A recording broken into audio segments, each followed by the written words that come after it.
Tonight on SportsDesk, Canes football picked up their first ACC win on Saturday in Blacksburg. Our In the Trenches crew is here to break it all down.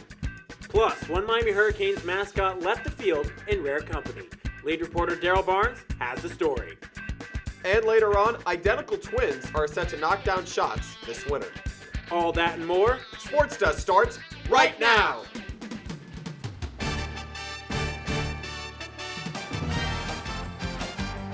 I'm Ed Reed, and you're watching SportsDesk.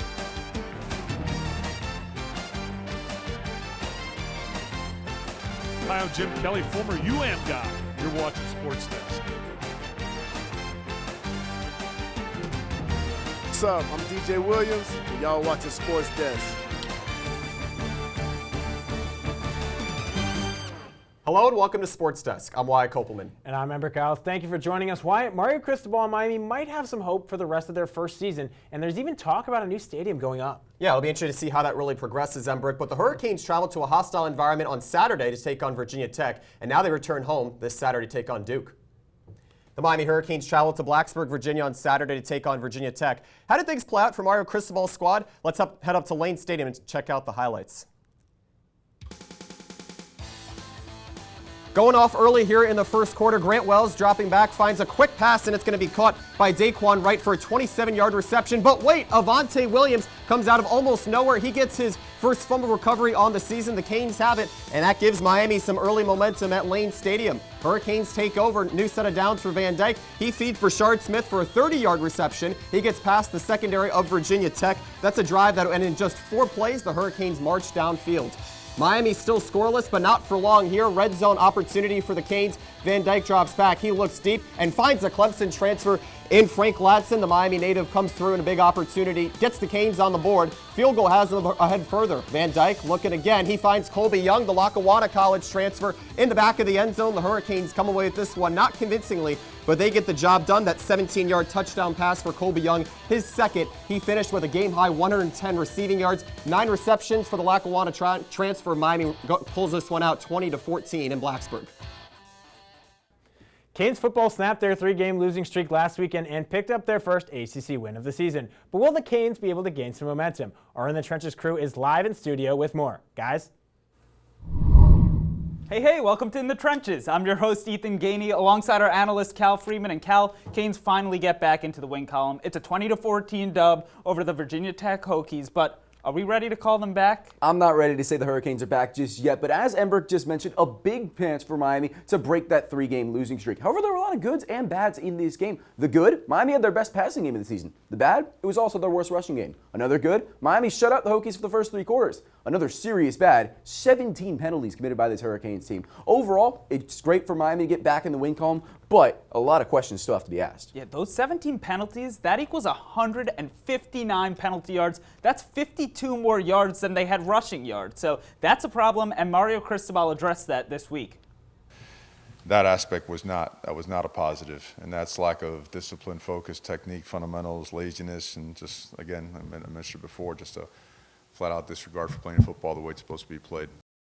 Cristobal acknowledges all the issues, but is this a quick fix? I think it's a quick fix. Last week, the Hurricanes defense had to be on the field for most of the second half. They were tired towards the end of that game. A couple quick fixes, and they'll be good for Duke. All right, so let's move over to the other big story in that game, because we had all those penalties, but we also had Colbie Young absolutely lighting it up on the field. I mean, this guy came out of nowhere. Yeah, nobody would have guessed that it'd be Colbie Young here at the start of ACC play to make these plays for the Hurricanes, but he's providing something that no receiver has. He's attacking teams vertically. Here on this play, Virginia Tech sent a cornerback. It opens up the middle of the field. How about this tight window throw by Tyler Van Dyke for 6? Yeah, you got to love how aggressive he is, going right at the defender. And Josh Gaddis loves his ability to attack teams vertically, but also mentions he's trying to get the route tree a little more up. This will help. Little corner route to the outside. Does a really nice job here with his sideline awareness. 6 the feet inbounds. Ethan, it's not who Miami would have expected to be making these plays at the start of ACC play, but he's providing a serious spark to this offense. Yeah, the Lackawanna transfer, he looks good. He made some Odell-like catches too last game. So Finally, did he do enough to make your final takes this week? Yes, he did. A big part of how Miami are going to have a chance to beat the Duke Blue Devils, who are 4-3. They've gotten off to a good start this season. Step one has to be to keep attacking these teams vertically. Frank Ladson Jr., Colbie Young, if they're able to open up the passing game the way they did at Virginia Tech, it'll go a long way for Miami. Secondly, they have to control the second level. Duke's linebackers control most of their defense. Miami's linebackers has to stop Duke's run. And finally, as we've mentioned, if the Hurricanes can limit the penalties, they should have a very good chance to win at Hard Rock Stadium. All right, thanks, Cal. That's all the time we have left on this week's edition of In the Trenches. Back to you guys. To most people, a football stadium is an expensive building that is only used on 7 Saturdays a year. But one UM Boosters plan has created controversy and angered residents. I got the chance to see why one Miami-Dade County park is at the center of a heated debate. For over 40 years, Tropical Park has given Miami-Dade County residents a place to enjoy the outdoors. But the 283-acre park is igniting a battle between the public and one ambitious businessman. Public parkland in general is really valuable to residents, communities, and our environment, and I just don't see why it's being considered for commercial development in this way. In August 2021, John Ruiz launched a campaign to build a football stadium in Coral Gables for the University of Miami, and he set his sights on Tropical Park. Multiple football fields, obviously one substantial stadium for about 65,000, seats. Since 2008, the Miami Dolphins and Miami Hurricanes have shared Hard Rock Stadium, a state-of-the-art professional facility in Miami Gardens. So why does Ruiz believe that the Canes need their own stadium? When you have something that's yours, it's different. If you're renting somewhere versus owning it, it's just different. Javier Soto is the commissioner for District 10, which includes Tropical Park. We reached out to his office for an interview, but were given a written statement that says in part, Tropical Park is not a place for a football stadium for a university or college. It is a regional park serving all the people of Miami-Dade County, and we need to keep Tropical Park sacred. Ruiz isn't the first to suggest Tropical Park as a location for a stadium. In 1982, UM supported a plan to build a stadium at Tropical Park, but it was killed after the City Commission failed to include funding for the project in the county's budget. And while many fans are focused on a new stadium, UM Athletic Director Dan Radakovich says Miami has other priorities they must address. Our focus inside the institution right now is to create a football operations center which will take care of our student athletes. It's also a great recruiting tool and also an area for alumni to come back and gather. The Canes Athletic Department is also prioritizing an issue that has plagued them for years: student attendance. Well, I think that making it closer would certainly be a plus, no question. Students line up here at Stanford Circle to get on a bus to go to Hard Rock Stadium, but they face the third longest commute to home games amongst football Bowl Series teams. I drove to both locations to see how long it took to get to from campus. The 21.1-mile drive to Hard Rock Stadium took 52 minutes, while the 4-mile drive to Tropical Park took only 18. Not only are you spending 3 hours at the game itself, you're spending an hour there, an hour back. That's 5 hours of your day. Miami's lease with Hard Rock runs through 2033, and Ruiz's stadium plans face an uphill battle to force a countywide referendum vote. 7 of the 13 commissioners must agree to put it on the ballot. But with 6 of them up for re-election this November, the fate of Tropical Park Stadium is far from decided. Reporting for UMTV, I'm Ember Kiles. Coming up on Sports Desk, one former Canes volleyball outside blocker has turned a few bumps on the court into a book and mental health podcast, Off the Court. We'll have more when we return. Don't go anywhere.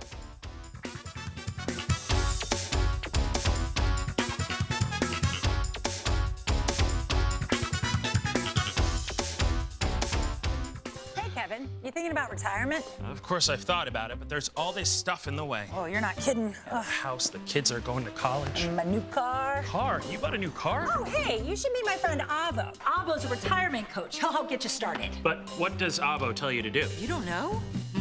Focus on your future. Your goals can still be met. But how? Target your tomorrow. And use the Avo bet. You sing? Not really. A is for taking action. Start off with a plan. You built these letters? Yep. V is for variety. There's so many ways you can. I follow you. Come on.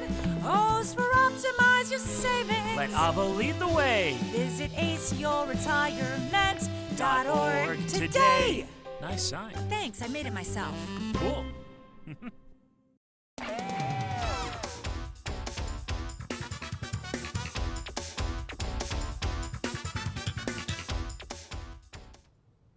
Sebastian the Ibis is one of the most recognizable mascots in college sports. But who are the people behind the mascot? Lead reporter Derryl Barnes unmasks them and breaks down how the bird came to be. University of Miami Athletics is home to decades of legacy and history, but what's a college team without a signature mascot? At the U, Sebastian the Ibis runs the show, and I spoke to several Sebastians, old and new, to learn more about the mascot's history. Here's the first of a two-part series called More Than a Mascot.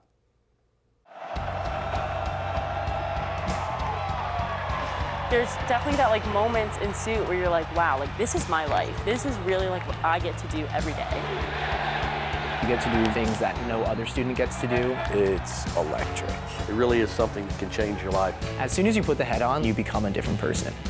You could be larger than life, bigger than the world, living out the hopes and dreams of every boy and every girl. Sebastian is a guy, so I think they'll be surprised to see that somebody who's not a guy can portray a male character. It is a big deal. I'm a girl, I'm sitting here, I did it, so it's not that it can't be done. You know you could.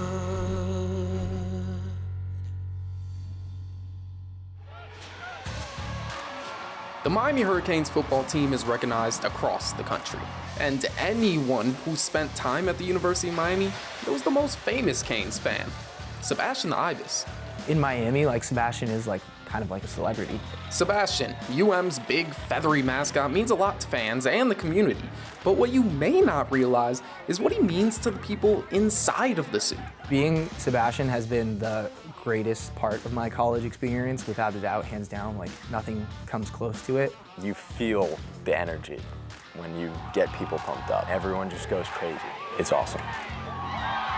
It's like basketball games or football games. You're just standing there and you have an entire crowd of people just cheering you on. You only get that as a mascot. But it's Maddie's experience that stands out above the others. A day in the life of Sebastian.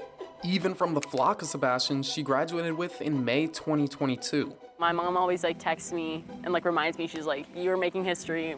That's because her journey into becoming Sebastian marked the first time in more than 40 years that a woman put on the iconic Miami mascot suit. But to understand what makes Maddie unique, we have to go back to the beginning, when Sebastian was just a hatchling. You see, Sebastian isn't Miami's original mascot. Rewind to the 1940s. Back then, the mascot was Hurricane 1, a 65-pound boxer. But in 1958, UM ditched the dog, and an ibis flew onto the scene. The original ibis mascot was created by a student named John Stormont. They called the bird Icky, but that didn't last. Students voted to rename the bird after the dorm Stormont lived in, San Sebastian Hall. So he became Sebastian the Ibis. For years, being Sebastian wasn't a secret society of mascots. Instead, it was a club on campus that any UM student could join. Sindra Sasso was one of those students in the late 70s. It was no secret back then. There was no tryouts. You just went out. That was it. Your tryout was put the costume on and go do it. We had females, we had males. We were pretty equal. It wasn't a big deal. We did it because we loved it. Not long after Sindra graduated, the group of students willing to be Sebastian shrunk. That was when the Miami Athletic Department took the mascot program under its wing, making it more formal and hiring John Ruth, a professional mascot. I was brought down, hired to be the Maniac first. In the early 80s, legendary Canes baseball coach Ron Frazier wanted a mascot specifically for his team called the Miami Maniac. Ruth was hired to bring that character to life. The Maniac character is a little crazier. The Sebastian is more of a tough character, and the Maniac can do those wild and crazy things. By 1984, Ruth was such a hit as the Maniac that he also began playing Sebastian, starting a tradition that stands today. One person playing both mascots. He also transformed Sebastian into the character fans know and love today, updating the look and creating new traditions like the Canes spell out.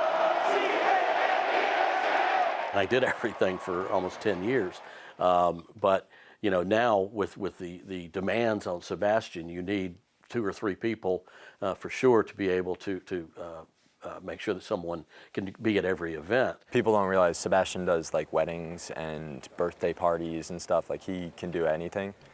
But everything changed when Ruth hung up his feathers in 1993. Students had to step back into the suit. But this time, there was a catch. After students took back Sebastian's feathers for good, the mascot program would never be the same. But I'll tell you all about that next week, as well as how Maddie's story was 40 years in the making. Reporting for UMTV, I'm Derryl Barnes. For many collegiate athletes, concussions are a part of the game. But how do athletes cope when their whole life is turned upside down? Reporter Than Gany spoke with one former Canes volleyball player who took her life from the net to the internet. Cameron Dobbs spends Miami Hurricanes football games walking around with a camera. She's the on-air host for the Canes, but her roots in Miami go way deeper, beginning when she committed on a full-ride scholarship to play volleyball. My experience at Miami is nothing but ordinary. I'll say that. I didn't come here and I wasn't the starter and captain from day one. That's what I planned to do.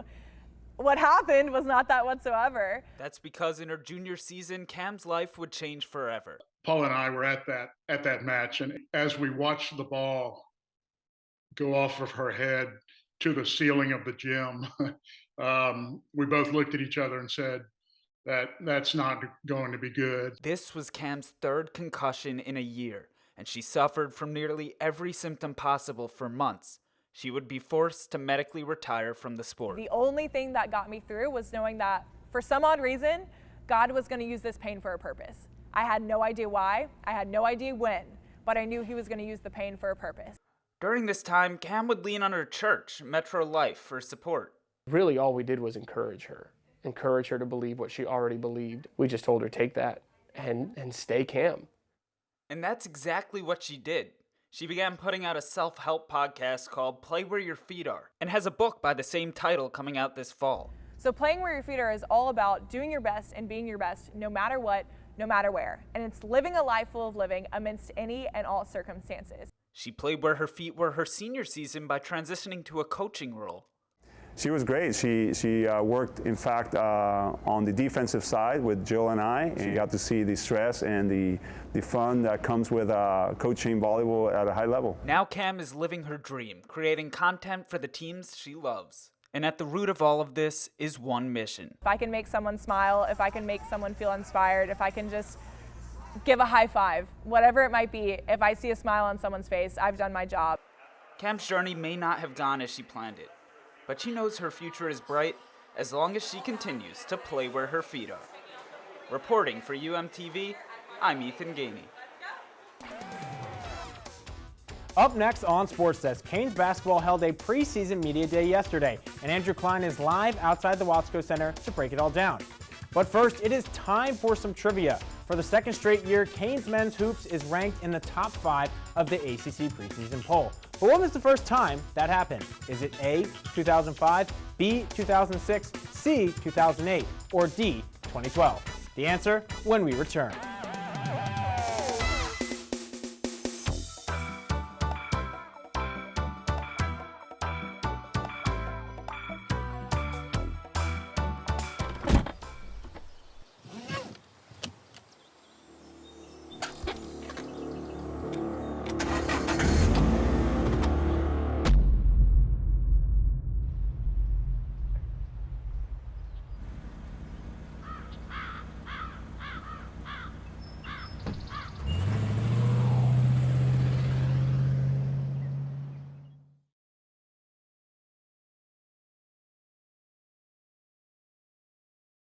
Emmerich, I'm telling you, the secret's a good sweet potato mash, extra heavy cream. Olivia, what do you think about your typical college game day recipe? Ooh, it's gotta be buffalo chicken dip. Has to be. Got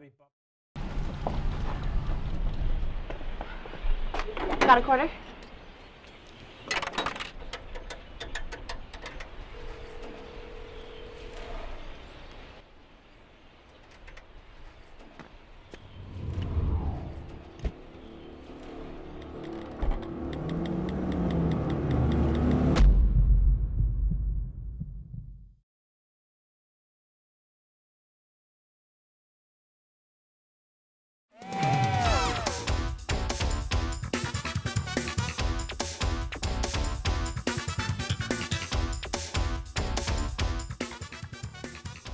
Welcome back. If you guessed C, you are correct. Miami was picked 5th to finish in the ACC preseason poll in 2008. Canes Hoops is getting to know each other and their blueprints before the new college basketball season starts. Longtime coaches Katie Meyer and Jim Larinaga spoke at Miami Basketball's Media Day on Thursday, and both say there's a lot to be excited about this winter. Reporter Andrew Klein is live at the Watsco Center with more on Miami's preseason prep. Andrew, what can you tell us about the Canes with tip-off almost 2 weeks away?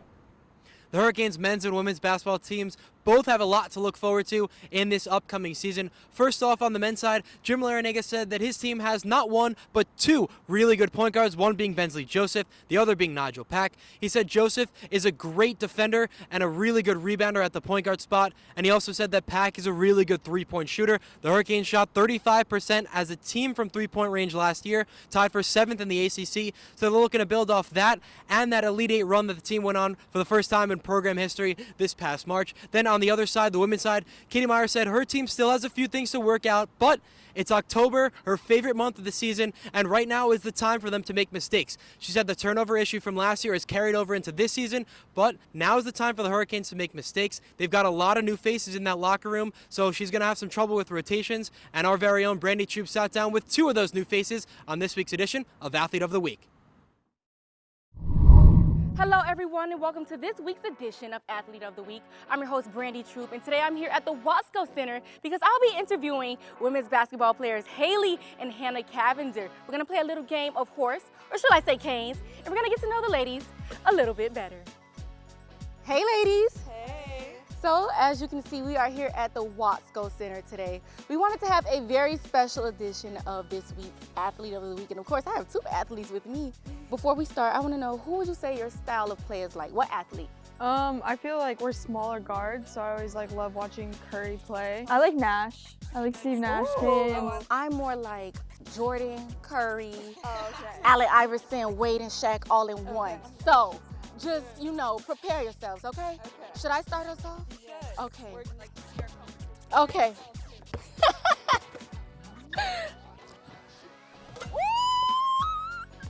Don't sleep on me now. I gotta know, who's your celebrity crush?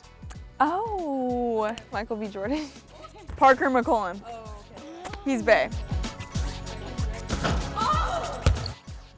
Have you all ever switched places, like to trick your friends or your teachers? We just tried to switch our friends, but it didn't work. We have different personalities.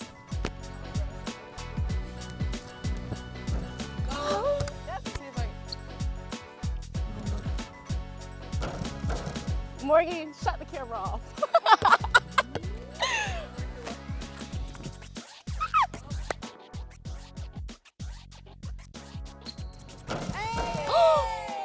Oh my gosh. I'm not next, right? Okay, ladies, so clearly I just took my L in canes.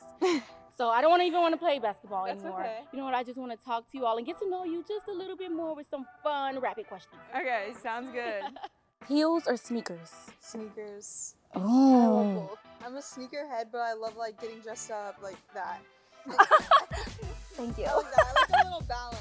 Yeah. Okay. Hoops or studs? Hoops. Do you like to dance? We try. I saw the TikToks. You guys definitely can dance.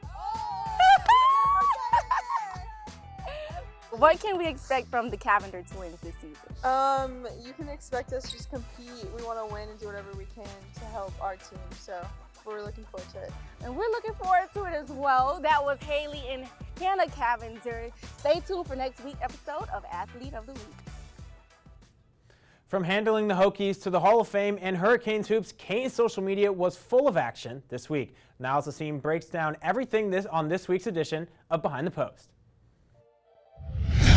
Look, I'm feeling refreshed, renewed, and in a pretty good mood. So I know it's been a week, so let me not skip a beat because it's time for the most electrifying segment on TV with me, Niles Hassim, your host with the most. So when you see me on screen, it's time to go behind the post. Look, tomorrow is a great day for game day, and the Canes fans wouldn't want it any other way. As the Canes will play Duke at home, they are now at an even 500 with a record of 3-3 overall and 1-1 in ACC play. The Canes will be looking to build upon the success they found last week after beating Virginia Tech 20-14 behind TVD's 351 yards and 2 touchdowns. It's an early one tomorrow, ladies and gentlemen, and kickoff begins at 12:30. You don't want to miss it. And congratulations to the 2023 Miami Sports Hall of Fame inductees. From Jim Larrañaga to Kevin Brown, this class is stacked with phenomenal athletes all around. Thank you for your contributions to the athletics program. We salute you, and we hope that your legacy will last forever with this honor. And just a quick reminder that hoop season is right around the corner. I mean, look at them.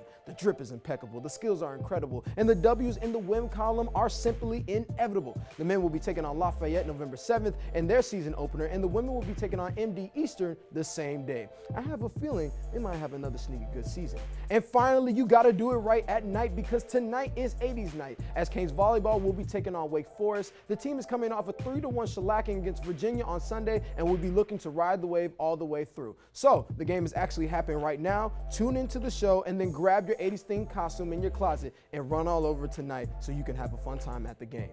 But look, that's all the time I have for you today. As always, remember, be blessed, never stress, because you know where to find me right here on Fridays on Sports Desk.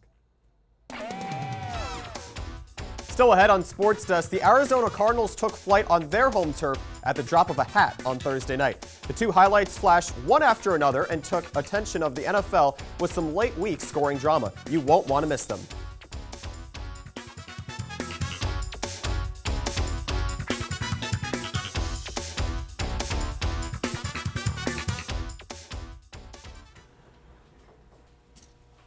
Get it.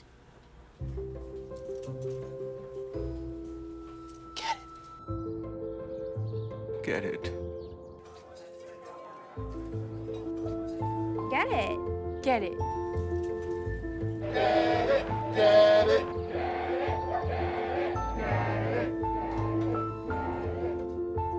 Is she gonna get it, Daddy? She'll get it. Get it. Get it.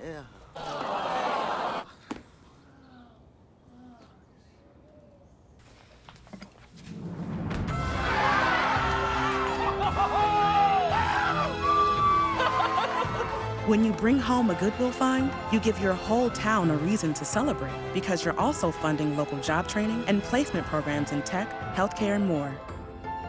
Goodwill. Bring good home.